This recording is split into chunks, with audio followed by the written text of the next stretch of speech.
আসসালামু আলাইকুম ভালোবাসার মানুষেরা। কিছুদিন আগে আমি আমার বাইকের ওয়ারিং এর কাজ আপনাদেরকে দেখাইছিলাম। তো অনেকেই জিজ্ঞাসা করছিলেন, "আপনার বাইকের কাগজ নাই কেন?" তো আজকে আমাদের বাইকের কাগজের টাকা জমা দেব। তো তার আগে আমি চলে আসলাম আমাদের কলেজে। তো ইমপ্রুভমেন্ট ছিল আমার ২ টা সাবজেক্টে। তো ইমপ্রুভমেন্টের জন্য আমি ফর্ম ফিল আপ করতে তো ইমপ্রুভমেন্টের যে ফর্ম ফিল আপ ছিল, সেই ফর্মটা তোলার জন্য আমি অফিস রুমে যেয়ে ফর্মটা নিয়ে আসি আর আমাদের ডিপার্টমেন্টে সেটা জমা দেওয়ার জন্য ভিতরে চলে যাই। তো অবশেষে আমি আমার ফর্ম জমা দিয়ে চলে আসলাম বাইরে, কলেজের বাইরে। আর আমাদের একাডেমিক যে লাইফ সেটা শেষ হওয়ার পরে বাট ইমপ্রুভমেন্ট এখনো দিতে হচ্ছে। কারণ পড়াশোনার যে অবস্থা আমরা এখন ইমপ্রুভমেন্টের উপরে আছি। তো আমার সাথে আরো ২ টা ফ্রেন্ড ছিল, তামিম এবং ফারুক। তো আমরা এখন যাব একটা ভ্যান নিয়ে জজকোর্টের ভিতরে। কারণ ওইখানে আমাদের ব্যাংক টাকা জমা দিতে হবে এবং আমাদের যে ভাই ব্রাদার আছে তো তাদের সাথে একটু কথা বলতে হবে। কারণ এখানে গেলেই টাকা জমা দিলেই যে হয়ে যাবে এরকম না। বাট এখানে একটু কাজ আছে, আমাকে আরো কিছু কাজ করতে হবে। তো প্রথমে আমরা এখন একটা ভ্যান নিয়ে জজকোর্টের দিকে যাই। তো অবশেষে চলে আসি জেলা দায়রা জজ আদালত সাতক্ষীরার ভিতরে। তো এইখান থেকে আমাদের যে ভাই ব্রাদার আছে তাকে খুঁজতে হবে, কারণ সে অনেক বিজি মানুষ। আর আমাদের এই বাইকের কাগজের টাকা জমা দেওয়া থেকে শুরু করে অনলাইনে যে কাজগুলো থাকে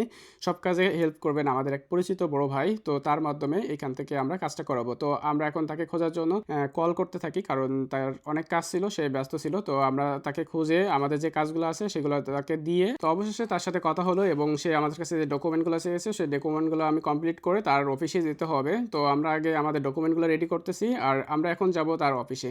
তো আমার হাতে দেখতে পাচ্ছেন যে ডকুমেন্টগুলো বলেছিল সেই ডকুমেন্টগুলো। তো এই বাইকের কাগজের করার জন্য এই ডকুমেন্ট সহ টাকা জমা দিতে হবে ব্যাংকে, কারণ অনলাইনে এই বাইকের ডকুমেন্ট না দিলে আপনার অনলাইন কাজগুলো হবে না। তো আমরা টাকা রেডি করে ভাইয়ের কাছে ডকুমেন্টগুলো দিয়ে দেই। আর এই ডকুমেন্টগুলো ব্যাংকে জমা দেওয়া লাগবে না, ব্যাংকে একটা ফর্ম জমা দেওয়া লাগে এবং টাকা জমা দেওয়া লাগবে। আর এই ডকুমেন্টগুলো ভাইয়া অনলাইন করার জন্য রেখে দিয়েছে আমার কাছ থেকে, সে এগুলোর কাজ কমপ্লিট করে দিয়ে দেবে। আর আমরা ফ্রেন্ডরা মিলে একটু ফান করতেছিলাম, কারণ আমাদের এই কাজ শেষ করে বাসা দিকে যেতে হবে। তো আমরা টাকা জমা দিয়ে রিসিপ্টগুলো নিয়ে আমরা আমাদের লোকেশনে টাকা জমা দিয়ে আমি ব্যাংকের রিসিপ্ট নিয়ে চলে আসি। আজকে তো কাগজ দেবে না, কাগজের কাজ কমপ্লিট হলে সেটা আপনাদের দেখানোর চেষ্টা করবো। তো বন্ধুরা, দেখাবে পরবর্তী কোনো ভিডিওতে। সে পর্যন্ত সুস্থ থাকুন, ভালো থাকবেন, আল্লাহ হাফেজ।